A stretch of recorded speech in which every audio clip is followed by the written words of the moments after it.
안녕하세요. 레고 사진가의 역사적 그날의 이재영입니다. 채널명이 레고와 함께하는 역사적 그날이었는데요.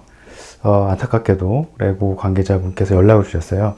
레고와 함께하는 이라는 의미는 레고사를 대표한다던가 아니면 레고의 의견이 이렇다라고 이제 보일 수가 있기 때문에 이름을 좀 바꿨어요. 그래서 레고 사진가의 역사적 그날로 이름을 바꾸게 됐습니다. 대부분이 말투 왜 그러냐, 억양 왜 그러냐, 뭐 이런 오디오적인 좀 얘기가 좀 많았어요. 뭐 그렇다고 비디오가 좋았다는 게 아니고, 앞으로 점차 나아질 것을 약속드립니다. 안중근 의사를 굉장히 존경하기도 하지만 그 장면을 굉장히 만들고 싶었거든요. 그래서 사진 작업도 굉장히 공을 많이 들였고, 그래서 여러분들에게 자신 있게 보여드리기 위해서 첫 번째 작품으로 안중근 의사의 하얼빈 의거를 선택을 했습니다. 자, 그러면 오늘 첫 번째 이야기 안중근 의사의 하얼빈 의거 시작하겠습니다.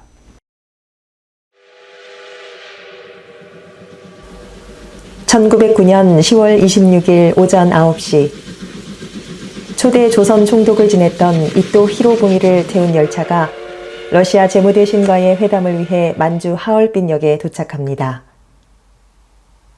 이토는 열차 안에서 러시아 재무대신과의 회담을 가진 후 러시아군 의장대의 사열을 받기 위해 하차합니다.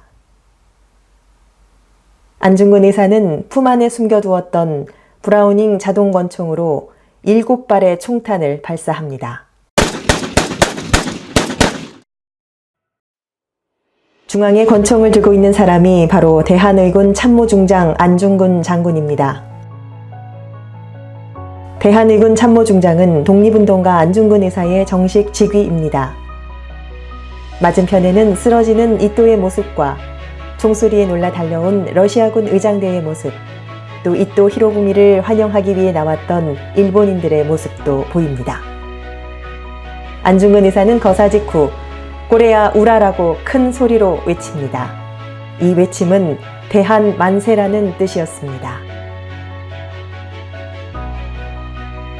안중근 의사는 을사늑약과 대한제국의 몰락의 한을 품고 의병 활동을 시작, 대한의군의 참모 중장이 됩니다.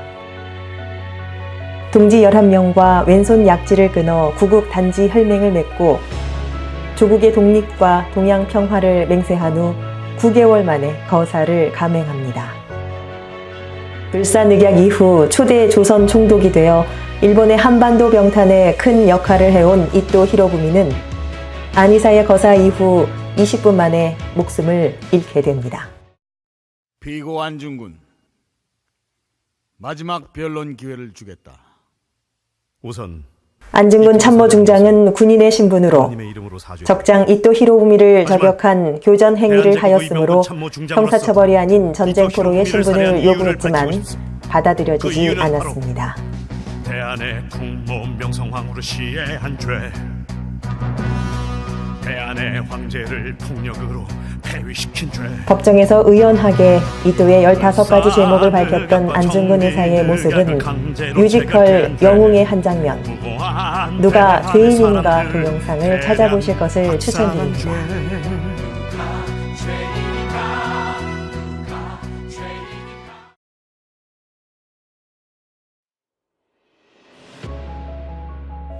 레고는 팔다리가 짧고 움직임이 한정되어 있어서 안중근 의사를 표현하는 것이 쉽지 않았습니다.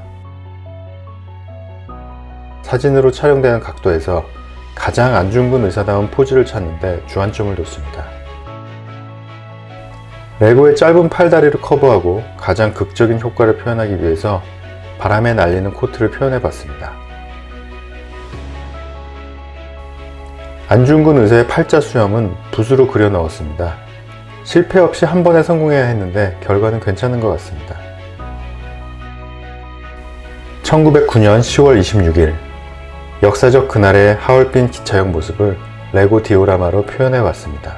당시에 사진 자료가 거의 없기 때문에 저의 상상력만으로 디오라마를 만들 수밖에 없었는데요. 20세기 초반의 건축물이라 아치형 구조로 하얼빈 기차역을 표현해봤습니다. 증기기관차는 레고 10194 에메랄드 나이트 제품을 이용했습니다. 오래전에 절판된 제품이라 중고 제품을 한 달 가까이 기다려서 구입할 수 있었습니다. 저는 사진에 포토샵이나 CG 효과 주는 것을 좋아하지 않아서 뒷배경이나 소품들도 직접 배치해서 촬영합니다. 특히 증기기관차의 느낌을 주는 수증기를 표현하는 것에 주안점을 두었는데요. 드라이 아이스를 이용해서 표현해 봤습니다. 하지만 드라이 아이스 연기는 마음먹은 대로 연출이 잘 되지 않는 단점이 있습니다. 수십 컷의 촬영 실패 후에 겨우 마음에 드는 한 컷을 건지게 되었네요. 자, 오늘 준비한 이야기는 여기까지입니다. 재밌게 보셨나요? 이제 매주 목요일 저녁 7시마다 찾아뵐 텐데요. 다음 주 이야기는 홍범도 장군과 봉오동 전투에 대한 이야기입니다. 많은 구독과 좋아요 부탁드리고요. 다음 주에 뵙겠습니다.